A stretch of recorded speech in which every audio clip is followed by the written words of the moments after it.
Alright, S. Yes. Start and stop. Yeah, those are good ones. Right, but that's, that's what first comes to mind, so we'll go with those.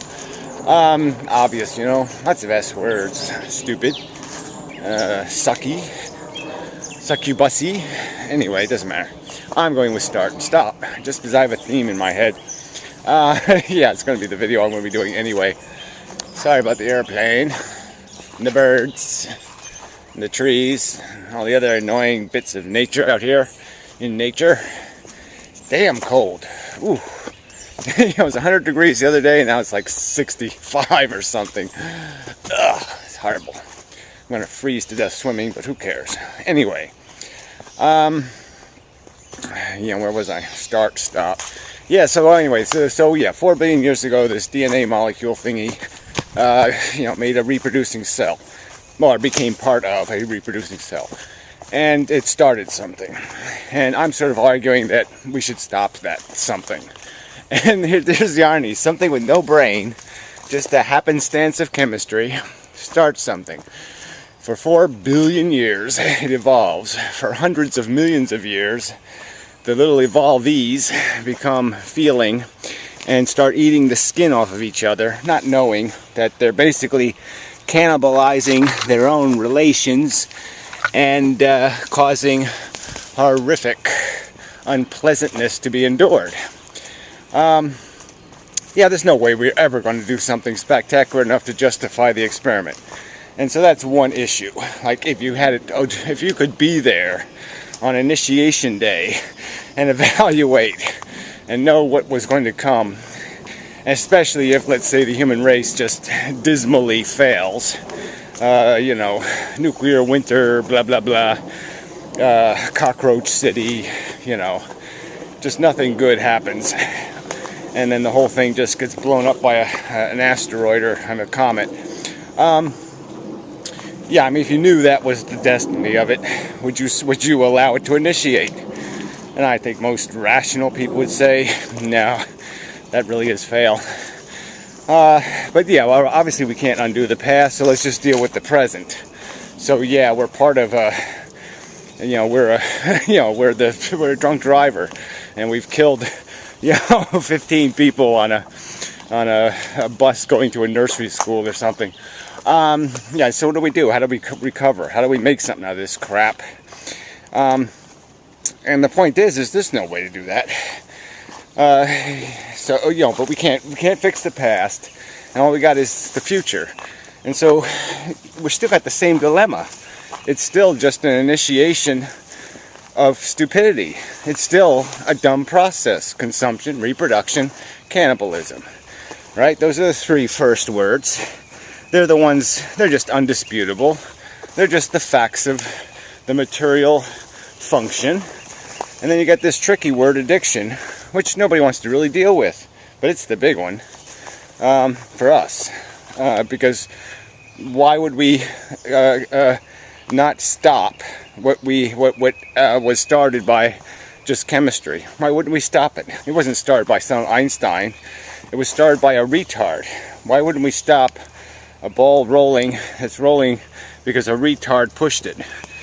And the only reason we wouldn't is because of that addiction problem. People are addicted. They can't see past their hunger. They can't see past their attachment, their love, their affection, their, however you want to describe that attractive sensation. They just can't see past it. And that's the nature of addiction, unfortunately. They are compelled to defend, because that's what they are made of. And they have to defend themselves. So they have to defend the existence of life, or something like that. So anyway, but I mean, clearly, the sensible thing to do is still the same as it was 4 billion years ago. First, do no harm. First, stop it. Just stop it. You're done. You can't make anything out of this. There's no good ingredients. They're all bad ingredients: consumption, reproduction, cannibalism. Just nothing good in there. The intelligence thing is a facade. It's all we use it for is to clean up the mess our sentience makes. I mean, that's just so stupid. I mean, one part of us throws the dirt on the floor, the other part of us vacuums part of it up. Who would invent that machine? If I gave you a machine that does that, it goes into your house and throws dirt on the floor, then it vacuums up half of it and then leaves. What the fuck would that be? You wouldn't pay money for that. You wouldn't buy one. You wouldn't say, hey, we got to make more of those. Let's go ask the Chinese to make them cheap. I want one of those, you know, mess makers. So yeah, life is fail. Let's stop it. There, enough of a video. Okay, till next time and such. Now I'll make a whole video on exactly the same subject. Cool. Yeah. Alright, T. I hit the button, I think. Yeah, let me check. Yeah, I did. Alright, T. Oh, man. There should be a ton of T words, right? So, first word, trilobite. Yeah, well, that's just no good. I mean, it's the evolution thing, of course, but yeah, just imagine hundreds of millions of years of these little, you know, biological tanks roaming the seas, you know, just ripping each other's shells off. I mean, just absolutely horrible. I mean, fortunately, they didn't have much of a brain, but, you know, the whole vertebrate thing happened. The whole brain thing happened.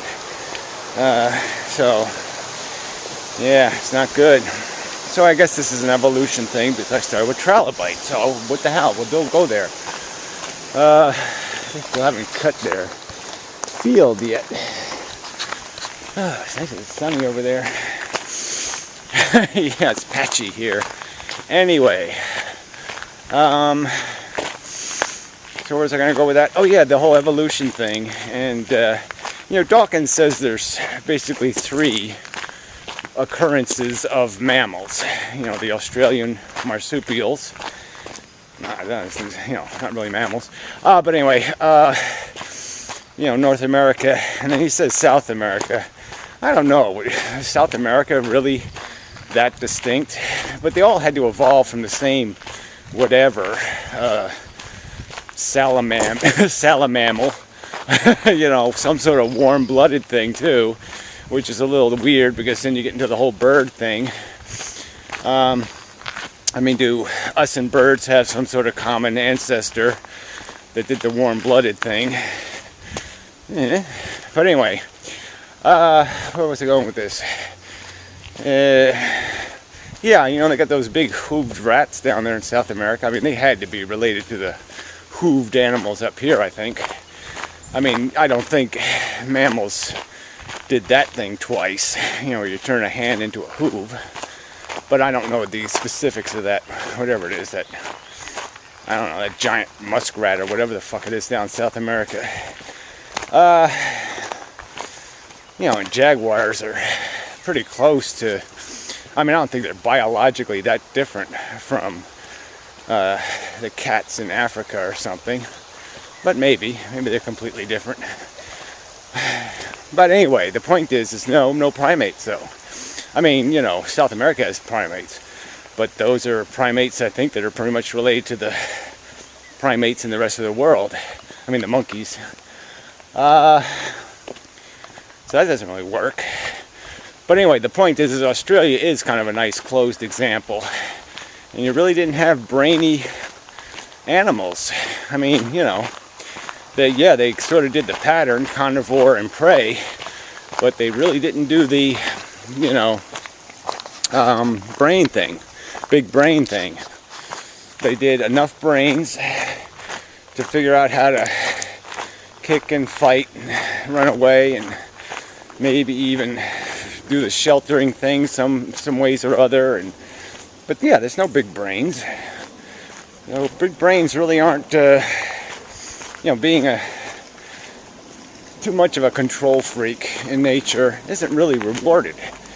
And as I've pointed out before, you know, the human race has never really survived natural selection. I mean, we've only done the big brain with culture and science for a few thousand years. So That's nothing in evolutionary time. So big brain might be a big failure. Giving us the nuclear stick is probably going to get us extinct. It's going to get us devolved. We're not going to do the singularity. We're going to do it however you spell singularity backwards. That's what we're going to do. We're going to do the retardarity.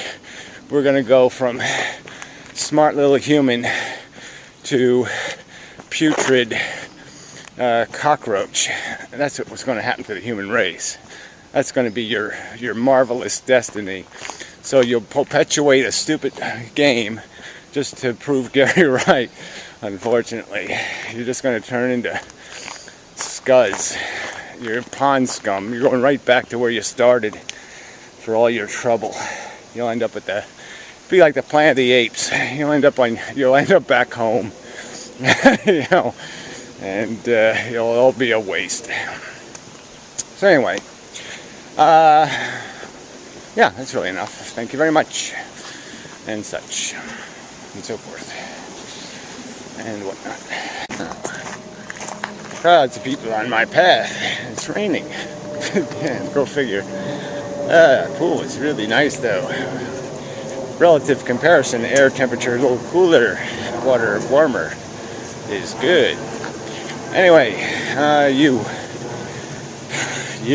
yeah, the obvious you. Alright, I'll use utilitarian. I won't go with the obvious you, because it's not really the right you. Anyway, I was thinking, I sort of like these videos. People aren't watching them very well, but I think it's a good idea. So I think I'll go another round, starting from the beginning again. So if on this video you want to suggest words, alphabetical words, just put one word and people can thumb up it or thumb down it, and I will do the alphabet in that order. I mean, we're using those words or something like that. I'll do this the second. Well, anyway, you get the idea. Not that complicated. So anyway, utilitarian. Yeah, I mean, it just seems, I've said it before, but what else is there? Come on.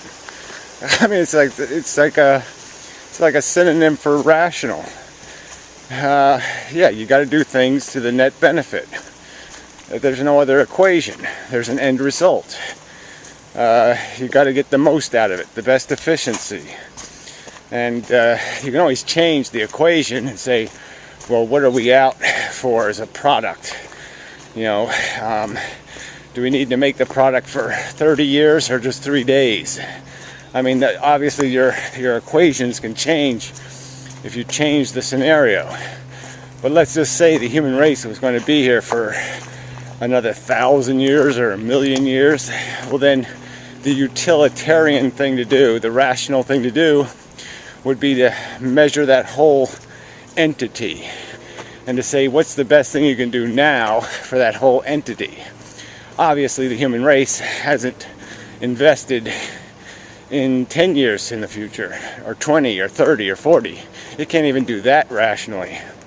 But that's the utilitarian thought process, is that you've got to, if you have the expectation that we are going to exist, it would only make sense that some people, that we as people, recognize there's a bigger interest than our own personal interest, and that if we consume other people's air or their water, then they won't have anything to drink or breathe. So it just seems, you can't torture millions in the future for your personal, soda pop today. That's just illogical. So that's what utilitarian is. It's just logic. And the only thing that makes it at all complicated is figuring out what the implications of an action will be, what the cause and effect chain will do. We can't know all those nuances. Just like we can't predict the weather perfectly, you can't know for certain, will the human race be here another 10 days? I mean, if the whole planet's going to get hit by a comet in 14 days, then that utilitarian equation is completely broken, unless you're aware of that. So,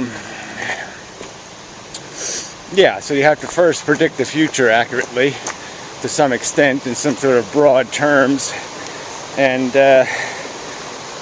you know, you have to understand what causes will produce what effects. But other than that, the idea of the math is purely logical. So, but yeah, there's these idiots, apparently a lot of them on planet Earth, who really can't get it. All they care about is, I want to go sailing today, or I want to, you know, eat a Mongolian river pig. I mean, they just don't care. They just, all they say is, I want, and they don't know, their vocabulary apparently doesn't have too many other words in it. So anyway, enough mumbo jumbo. Yeah, it really is enough. Getting a little cold even. Yeah. Till next time. Alright, letter V. It's really, yeah, only one word comes to mind. Value. Value. Value. Wow, that's a great tree. Yeah, good stuff. Lots of great trees in here.